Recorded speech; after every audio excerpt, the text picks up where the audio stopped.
Pamela Fields joins us from Tacoma Park, Maryland, which is a suburb about 3 steps away from the border of Washington, D.C., and her life is a mix of living in one of the quintessential alternative suburbs of her state, working in the epicenter of the U.S. government, and the ebbs and flows of her international travel.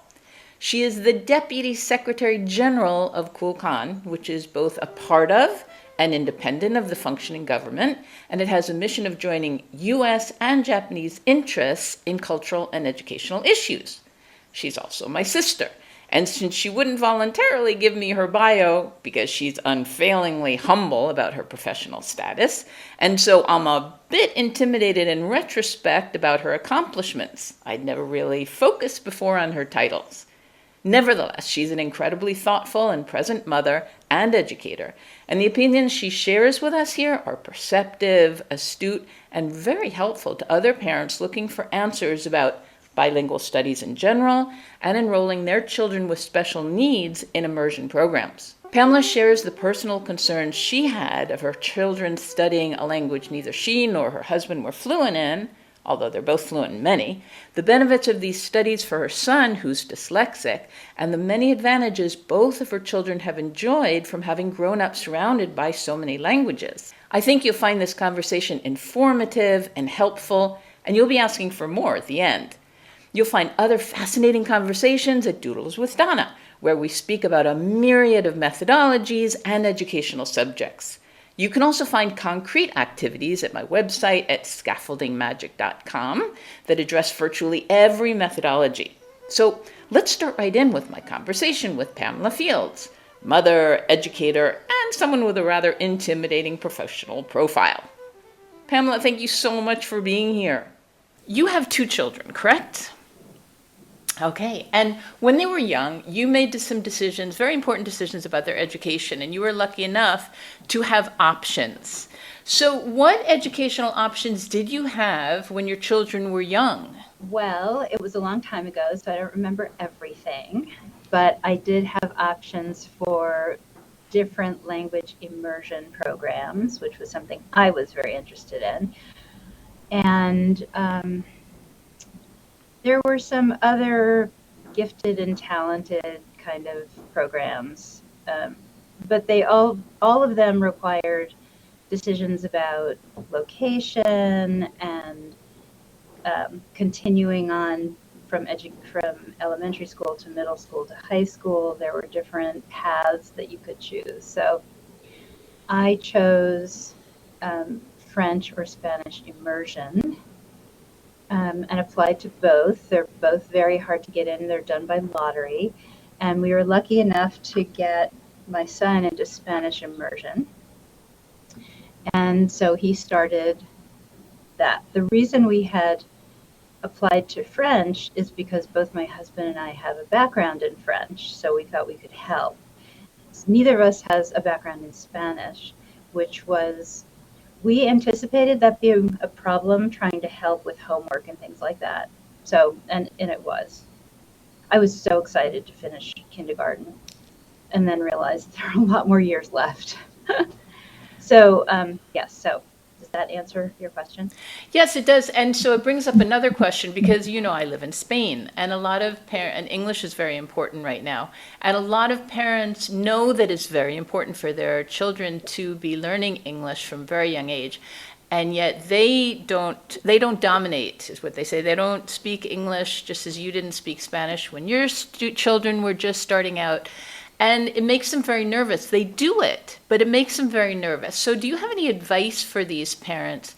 Their intention is that their children learn English at a very young age because I think most of us know that the mind is much more malleable when you're young, and so you learn more fluidly in the best case scenarios.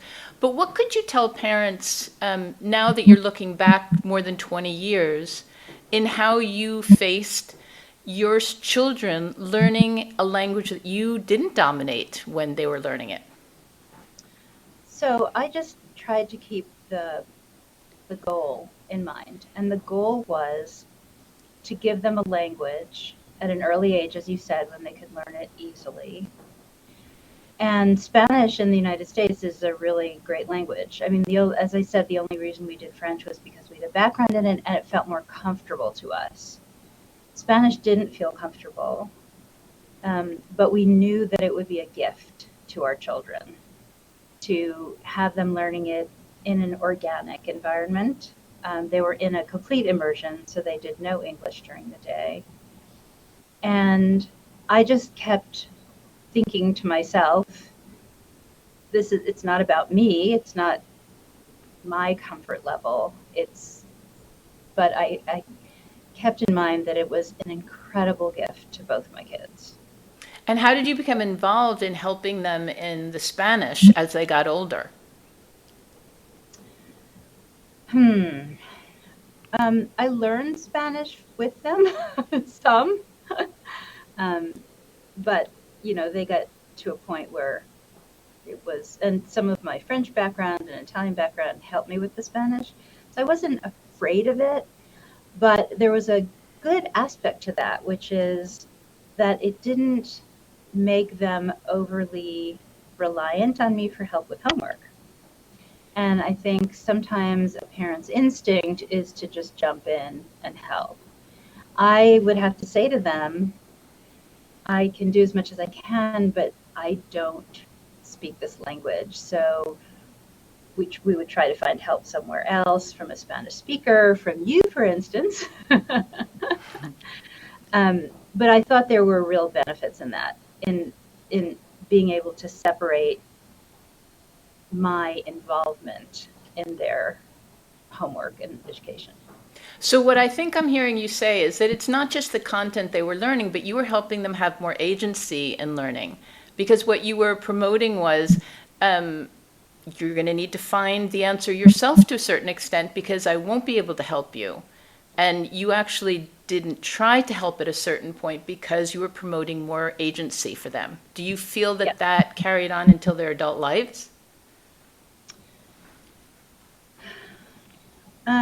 Yes, I thought that was really unintended, very positive outcome of not having it part of um, my knowledge base. Okay, and so not to dwell on it, but do you think that there are any disadvantages that parents should really consider in not having a strong command of the language their children are learning in school? I guess, again, it comes down to comfort level, but I think having the resources lined up in case the child really is at their wits' end and is getting frustrated to the point where they're not functioning well. So it's having the resources available, and that means either resource people at school, having contact with the teacher, having someone in the neighborhood who can help. So it's just a matter of the managing the parents' discomfort, but making sure that the child doesn't get so frustrated that it becomes a really negative experience.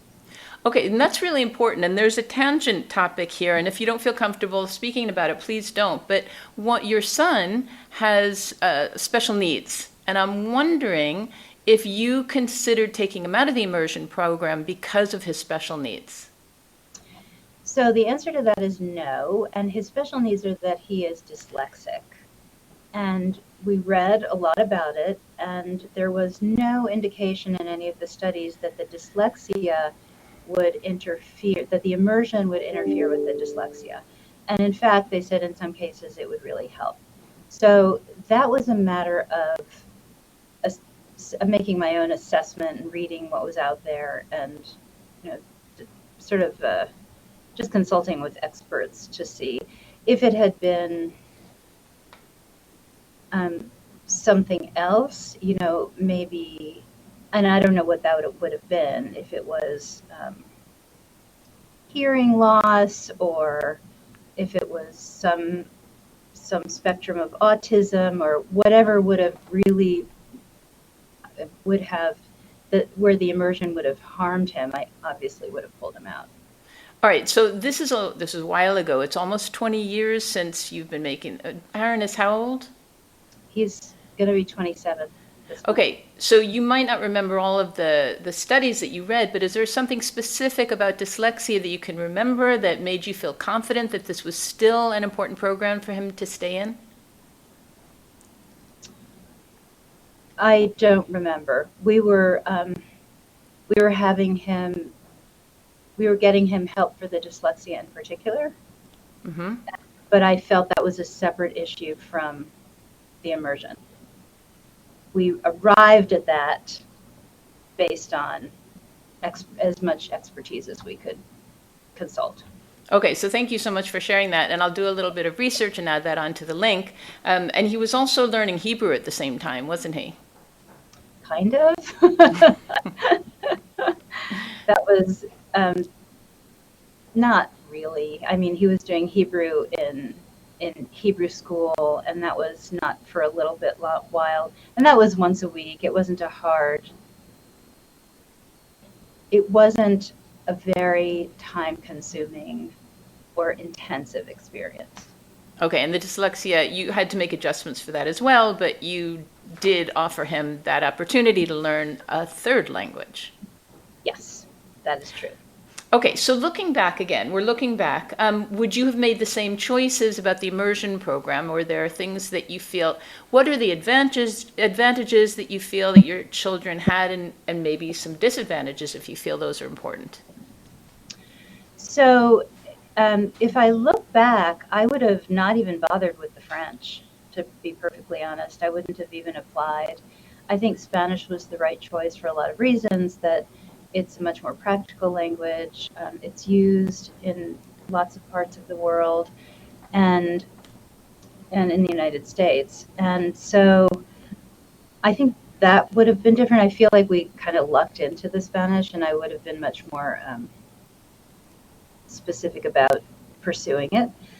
Um, there is also Chinese immersion available. It's not near our house, but I would have considered that. But I think what ended up happening, and this is partly just my personality, but I look back and I think it was the best it could have been. Is part of it because the school was close to your house, wasn't it? School wasn't far away. There was a bus that came and picked them up every day, so it wasn't any sort of out of the ordinary. I mean, they had to get on a bus instead of walking down the street to their elementary school. That Uh-huh. was definitely something we gave up. But yeah, and all things being equal, I think we made the right choice. Your children learn from K to sixth grade, correct? In the immersion program? K through 5. Five. Mhm. And how was the transition into a non-immersion program? So there were a couple of things we did have a choice when they were going into middle school of sending them to a continued partial immersion program, or we had the choice to put them in a local middle school that was down the road that had Spanish language available, language instruction. And partly it was just logistics. The continuation of the immersion program was really far away, and it wasn't complete immersion. And the program got fairly good reviews, but not spectacular, whereas the elementary school got really great reviews. And so we decided to put them. It was, I guess, whatever they were in sixth grade, 10, 11. Um, that we decided to give them a chance to be in the neighborhood school, because I thought neighborhood schools were also something we gave up with the immersion, to have their classmates living nearby. So what happened was we went from Spanish immersion, so Spanish as the language they learned in, to learning Spanish as a foreign language. And I think um, that was a tricky adjustment. It wasn't it wasn't ideal, but they did both continue with Spanish as a foreign language. Well, this brings up another question. In their kindergarten to fifth grade classes, were their teachers all native Spanish speakers? Yes, And did that make a difference? yes. And were they else? yeah, I think they were all native Spanish speakers, but also it was a variety. They had some teachers from Spain, they had some from Latin America, so they got different accents. They had exposure to different kinds of Spanish as well, which I thought was really important. Yeah. Okay, because I know that you have a strong background in languages and you yourself are fluent in many languages. Do you feel, and you work in the education, in the government and education, do you feel that if some of their teachers had not been native Spanish speakers, they still would have had a similar, if not same experience? In other words, is being a native speaker important? So I think it's not essential because there are, or, some of them were bilingual or whatever it was. I don't think, especially at elementary school level, that that's an absolute requirement. Can you give us some reasons why? Well, because I don't think it just because they're native Spanish speakers doesn't mean they know how to teach. Mm-hmm. That you don't make that assumption. If they're native Spanish speakers and they're trained educators, and they're good trained educators, Yeah. then that's going to be a good solution. Um, but so it has less to do with the native language aspect and more to do with the training as an educator. Okay, because I think parents and educators would really like to hear that answer because there's a big issue in the English world, in the English teaching world, where people who are not born speaking English, but who are very proficient in the language and who are very also trained as educators are not seen the same way. And so it's very polemic, it's very controversial. And so in your side of it as a parent, you see that it has more to do with the methodology that the teachers are using than the fact that they were born speaking that language. Is that a fair repetition of what you're saying? That's fair. Also, my kids went to a public school, and public schools in the United States require certification. And I was comfortable with the level of certification that the teachers, all the educators had. In independent or private schools, the teachers are not required to be certified. And so that would have been a different story. Would it, who is it? What's their background? So, for instance, there was this fantastic program when the kids were in elementary school where they were working with the Spanish government, and they had 4 Spanish educators come and spend 2 years at the school. But it was sort of part of certification, but we had absolute confidence that their training was really good. So you're not just bringing in someone who can communicate but doesn't know what they're doing in the classroom. So there are all kinds of creative ways of finding educators, but I would say that again, it's their background, it's the education, it's the certification, it's what they're trained. If they're trained as educators, I think someone who's not a native speaker is um, sometimes a better solution. All right, so I want to get to what challenges parents are facing now, but I would like also to address the choices your children are making now. How do you feel that their Spanish has helped them or has been a part of their professional choices and opportunities? Right. So actually, my kids are good examples of different paths that they've taken with regard to the Spanish and keeping it up and including it in their lives. So my son, as I said, in middle school, he went to learning Spanish as a foreign language. Continued it for high school. I don't think he took any in college. And his Spanish, I mean, I don't know because I don't speak Spanish well, but you've told me his grammar's not that good. It's not fantastic Spanish. He was learning it when he was little, but it's in his brain and he's completely comfortable with it. And he can understand almost anything and he can communicate almost anything, even if it's not perfect. So, for example, he's a ski instructor in the winter.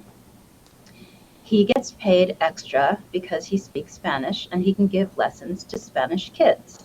Wow. So, Does that mean that he's, bilingual? Absolutely not. But he's not afraid of it, and he can communicate. So that's one example of someone who's sort of kept it in their lives, but not as a main focus. But there is no doubt in my mind that it was, even though he decided not to pursue it in a formal way, as I said, it was a fantastic gift, and it's part of him. So that's one. My daughter was a little bit different in that she really pursued Spanish. Pursued it in high school, double majored in it in college, spent her junior year in Argentina, and her Spanish has become quite good. She had a job when she finished college working as a bilingual advocate for domestic violence survivors. And so that's a case where it's part of her life, and she uses it in a professional way. And again, I don't think her Spanish is, I don't know if anyone would consider her bilingual, but she's close. She can say almost anything she wants to, completely comfortable in it. And she's pursued it she's taken opportunities. So for instance, in college, I thought this was brilliant. In college, they had a collaboration with a nearby organization that was helping migrant workers. So these were workers that don't settle down. They come to pick fruit, for instance. This was apples. So they come for a few months a year and then they move on. No health insurance, not a lot of stability. And there was a nonprofit taking care of them and providing health care. And her college set up this collaboration where she was learning medical Spanish. And they would go to the migrants and help them enroll to get medical help.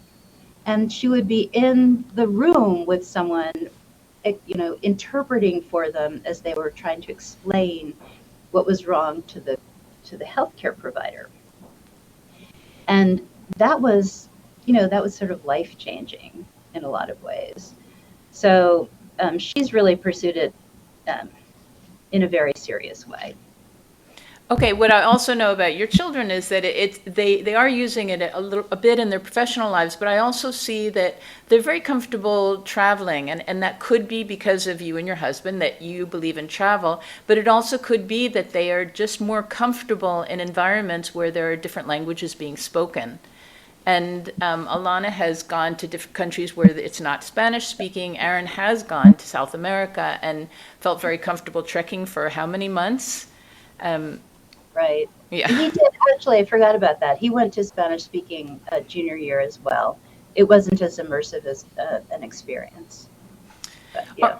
Okay, so I'm not sure how connected you are to parents who have young children now, but what advice could you give them about things they could look at in the educational options for their children? What would you say to them? So I'm not connected very much to kids, to parents who have kids who are making choices right now. So I'm not really up to speed on what kind of options they're being offered. I would, hands down recommend any kind of immersion. If they had an opportunity, any kind of immersion would be a gift. And I've seen that play out.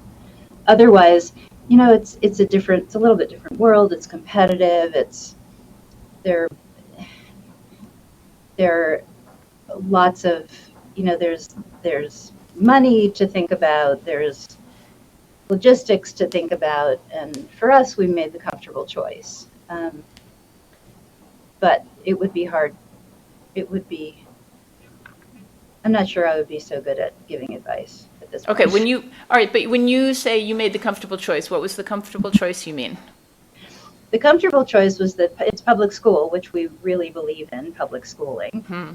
And the logistics were such that it was more work than we would have had, but it wasn't crazy. They weren't on a bus for an hour a day or an hour and a half a day. They weren't, it was not as disruptive to their lives. I think at some point you have to figure out also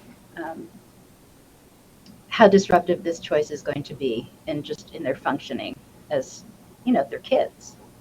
Okay, so in that respect, I have two more questions for you, and they are vaguely connected, if not more definitively connected. The first is, why were you so adamant about public schooling when they were young? Because we are products of public schooling, and I believe in we specifically chose to move to a neighborhood where the public schooling was good. So that was also a choice. We were looking for good public schools, and that's just a personal preference. Okay, and so people who are in neighborhoods where the public schooling is not as quality driven as the one you were in, what would you suggest that they look for grants to send their children to private schools or to other public schools? What would your inclination be? As I said, I'm a product of public schools, and I kind of believe in it just like I believe in um, other some of the other government systems. So I'm not sure. So, okay, well, I'll give you an example. The public school system that we belong to, sometimes public schools in the United States are organized by the town or the city that you're in. In our case, it was organized by the county, which gave us a lot more options, and that's why we had this immersion option. So instead of just a few, you go to one elementary school and maybe two different middle schools, um, there are 200 schools in the county system, which means that they do have options to offer a lot of um, different experiences for kids. And I love that. It was, they give, they have good experiences for kids that want to go into the trades. They can go to a trade high school and learn how to be a carpenter or how to be an electrician instead of going through the rigorous academic programs. So it was a matter of having very good options available. Okay, and so this last question is more directly related to what you're saying, and I really appreciate everything you're sharing. It's about college, it's about university. When you and I were young, college was no question. You go to college because otherwise your options were minimal, were very defined. Nowadays, I see students are not necessarily considering university as the absolute answer to their professional lives. And I'm wondering, both of your children did go to college, they did go to university, and I believe they have loans included in it. But in any case, how do you see the costs of college, the opportunities college, university gives children these days? What are your thoughts about it now that they've finished? I think that it really depends on the kid, and it's not a one size fits all. I met an electrician recently, a woman who's been doing this for a while. She's a little bit of an anomaly because there are not a lot of women electricians. They have an apprentice program. She works for a union. And so it's a 5-year apprenticeship, and it's free. They pay the students who go into the apprenticeship starting at $23 an hour out of high school, and then they learn a trade and they have an opportunity to make a lot of money and have good support. Why wouldn't someone take advantage of that? If it's a good profession, it's interesting. So it's not, I would not say that a college education is absolutely necessary. It very much depends on the kid. I'm glad both of my kids went to college, though, Why is because I that? because I think it gives them the statistics in the United States are, in terms of lifetime earning, they are pretty dismal still if you don't go to college. But I'm not talking about trade. That's different, going into a trade. And my daughter also has her master's now, which increases more. So it's partly just the way our society works. Okay, so there's still a stigma. There's still a big difference between it, depending on what profession you're aiming for. There's still a difference between getting a college degree and perhaps not. Yeah, but it also so much depends on where you live. I mean, I live in Washington, D.C. area, it's a bubble. And everybody goes to college, basically, or a lot Yeah. of people go to college. There are plenty of places in the United States where it's not an assumption. Okay. So it very much depends. I am not opposed to someone, in context, having making other choices. Probably good for them. And the cost of school right now is so prohibitive that's a real decision maker. Yeah. Is there any last piece of advice you'd like to give parents about bilingual education or education in general, because you work in the educational world still? Is there any last words you would like to share? I guess I have it professionally. I run into this, which is, and I work with Japan, and there's a sort of lack of education about the incredible breadth of opportunity that we have in the United States. And it's not, if your kid is not, is maybe not meant to go to Harvard or one of the Ivy League schools. I mean, that's a very particular set. And so there is a school for every kid, every student. There is so much opportunity and there's so much creativity out there. So it's the being able to sort of step back and strip away the judgment that society makes and look at your own kid and figure out what would be best for them. So if trade is a good option for them, go for it. If a small community college is a good option for them, community colleges are awesome. They're so supportive. They're not expensive. They're a great start. So it's really a matter of just not making assumptions about how society is looking at their choices or your choices. Last question. This really is the last question, but I think it's really important because we have parents and teachers who are going to be listening to the podcast. Now that you see your children outside in the world, what would you suggest to teachers that they could include in their lessons, in their classes, methodologically speaking, that perhaps your children didn't have when they were in school? So again, my kids had different experiences. My daughter did an IB program, International Baccalaureate, which I thought was fabulous. And my son did not have that experience. And I think that she got some things that he didn't. And the biggest thing was the critical thinking and the creativity that was put into the education. And I think both of those, I mean, this is what you do. Creative thinking, making connections, not sort of siloing different subjects, but making the connections to each other and to real life and how education can be used to tackle different world problems. Or, there's a lot of synthesis that doesn't go on sometimes in education. So I think if there's a way of synthesizing material in a creative way and something that promotes critical thinking, promoting the growth mindset. Yes. Okay, so you're saying that Aaron didn't have that. He had more traditional learning environment, whereas he had the content was very important, but the world around him wasn't necessarily involved, and he wasn't asked to problem solve. And you can see the difference in their 20s. So I think it was in their education, because what Aaron has done is he's gone on to work in the real world. He got a forestry degree, and there is all kinds of stuff that really is very real world, real life that he has learned. But I think the IB program was particularly good at the critical thinking, the more creative synthesizing, and the growth mindset. Okay, so what you would suggest is that teachers included, even if they weren't doing the IB program, that they would include more critical thinking, more the growth mindset, both in their aspect, in their perspective of life, and give it to their students as well. Absolutely. Right.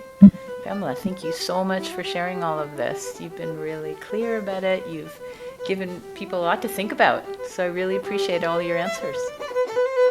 And thank you all for joining us. I hope you learned a lot, and I ask you to please send me any questions you have, either about what Pamela has shared with us, or any specific concerns or ideas you have about education, that you'd like some light shown on. You can send me a message at donna@scaffoldingmagic.com and also find some free activities to use in your classroom or at home at scaffoldingmagic.com. So see you soon for more, and in the meantime, have fun!